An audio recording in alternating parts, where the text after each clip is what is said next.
Coucou tout le monde, on se retrouve aujourd'hui dans une nouvelle vidéo bullet journal et on va s'attaquer au bullet journal du mois d'avril. Et donc celui-ci va être un petit peu particulier vu qu'on est en confinement, je l'ai un peu organisé de manière à moi après pouvoir l'utiliser dans ces circonstances qui sont assez particulières.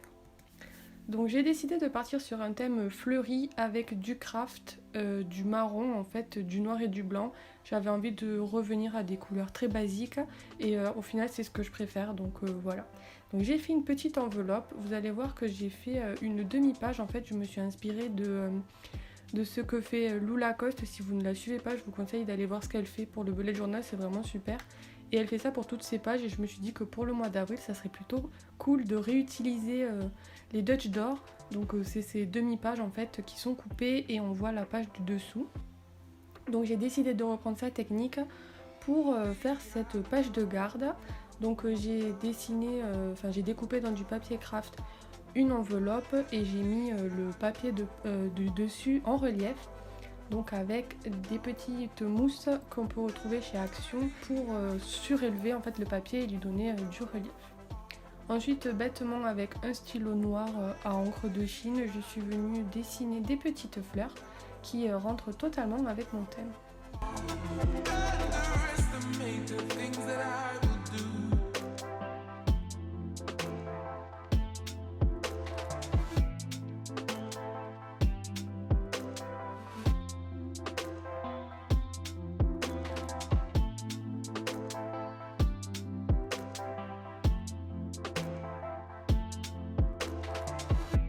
Si vous voulez retrouver des petites idées de doodle, vous pouvez aller taper doodle flower sur internet ou du moins sur Pinterest.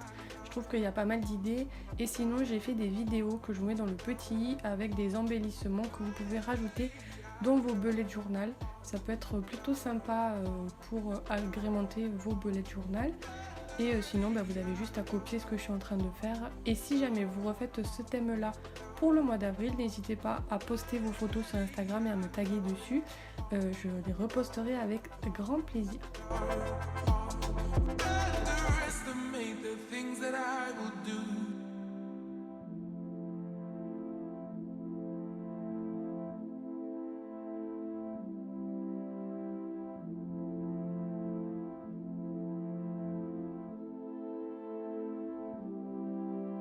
Ensuite, je suis venue écrire April en anglais, j'avais envie, je sais pas pourquoi. Des fois j'écris en français, des fois j'écris en anglais. Là, j'avais décidé de l'écrire en anglais avec le petit calendrier. Donc en fait, cette partie-là est sur la page de derrière, vous pouvez le voir, vu que j'ai découpé du coup la partie qui était par-dessus sur la page précédente pour faire le Dutch d'or. Là, c'est écrit en fait sur la page de derrière qui est avec le calendrier, mais vous le verrez sur la suite de la vidéo.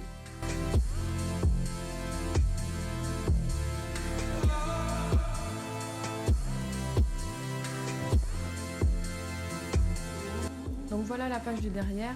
Je suis venue faire un calendrier cette fois-ci linéaire. J'avais fait ça pour le mois de mars et ça m'avait plutôt aidé. Du coup j'ai décidé de le refaire pour le mois d'avril. Donc j'ai mis les 15 premiers jours sur la première page et les 15 derniers jours sur la seconde page. Et dessous avec un feutre tombeau couleur marron, je suis venue tracer une ligne colorée par-dessus laquelle je suis venue écrire les jours de la semaine pour pouvoir me repérer plus facilement dans le temps. Et ensuite ce que je fais, c'est que je vais entourer le chiffre qui correspond, je vais mettre une petite flèche et écrire ce que j'ai à faire pour ce jour-là, si j'ai un rendez-vous ou si j'ai des rendus, etc. pour les cours. Et moi j'aime bien comme ça, je préfère, et je peux surtout écrire plus de choses pour une seule journée quand d'autres journées sont vides. C'est beaucoup plus pratique parce que des fois les cases sont vraiment trop petites. Là, je suis venue écrire donc calendrier avec d'abord un petit morceau de craft que j'ai agrémenté avec un masking tape à pois doré. Et là, je suis venue découper du papier, c'était du papier assez épais, c'est pour ça que les bords sont plutôt déchirés. Et par-dessus, j'ai écrit calendrier, tout simplement, avec la même typographie que j'ai utilisée pour écrire le mois d'avril.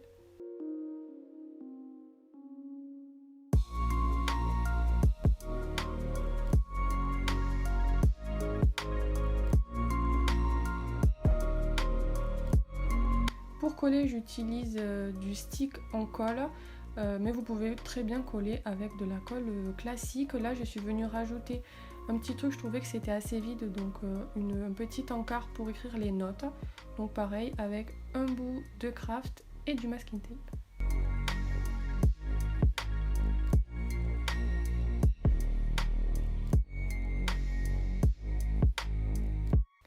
J'ai également utilisé ces petits stickers couleur craft, en fait ils sont marrons, sur lesquels par-dessus on peut écrire. Donc j'ai décidé de dessiner des petites fleurs pour faire un petit rappel de la couverture que j'ai dessinée précédemment.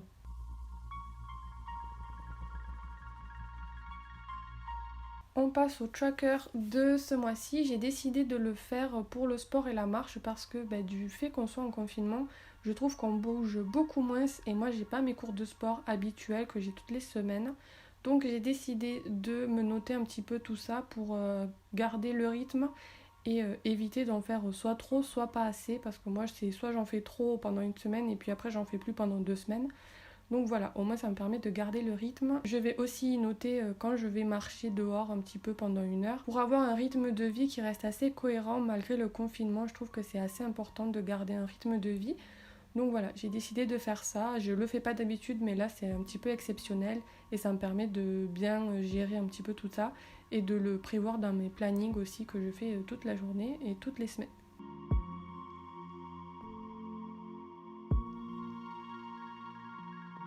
Donc à chaque fois j'ai fait 2 lignes pour noter si je fais du sport et de la marche, si j'ai fait les deux, si j'en ai fait qu'un, etc. Donc en haut c'est pour la marche et en bas c'est pour le sport.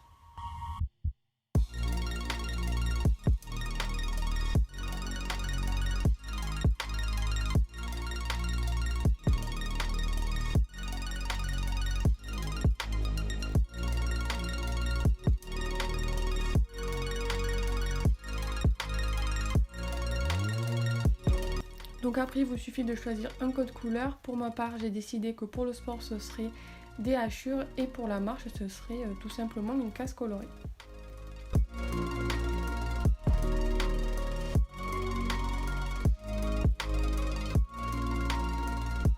Dessous je suis venue faire un petit encart budget. Alors pareil, en période de confinement on ne sort pas donc on a beaucoup moins de dépenses.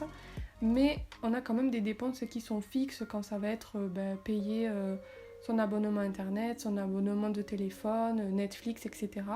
Donc j'ai quand même gardé cette page-là, mais elle est vraiment plus petite que dans les autres mois de l'année. Donc voilà, c'était juste pour noter ça, mais après c'est vrai que je vais pas trop l'utiliser puisque j'ai pas l'occasion d'aller acheter quoi que ce soit. Et au final c'est plutôt pas mal parce qu'on va faire pas mal d'économies. Et ensuite j'ai décidé de rajouter des to-do list, donc une pour les cours et une plus perso, pour garder en tête tout ce que j'ai à faire ce mois-ci, parce que c'est ça le souci également. Je vous en parlerai juste après parce que j'ai une organisation pour les cours, mais c'est très compliqué de garder en tête tout ce qu'on a à faire pour les cours. Enfin moi pour ma part j'en ai vraiment partout, j'ai des mails un petit peu partout, il y en a qui travaillent avec différents logiciels, etc. Donc c'est compliqué de s'y retrouver, et là de pouvoir tout noter en commençant le mois, je trouve ça beaucoup plus pratique. Et donc j'ai rajouté les petits embellissements avec mes fleurs, pareil sur les stickers que j'ai utilisés précédemment également.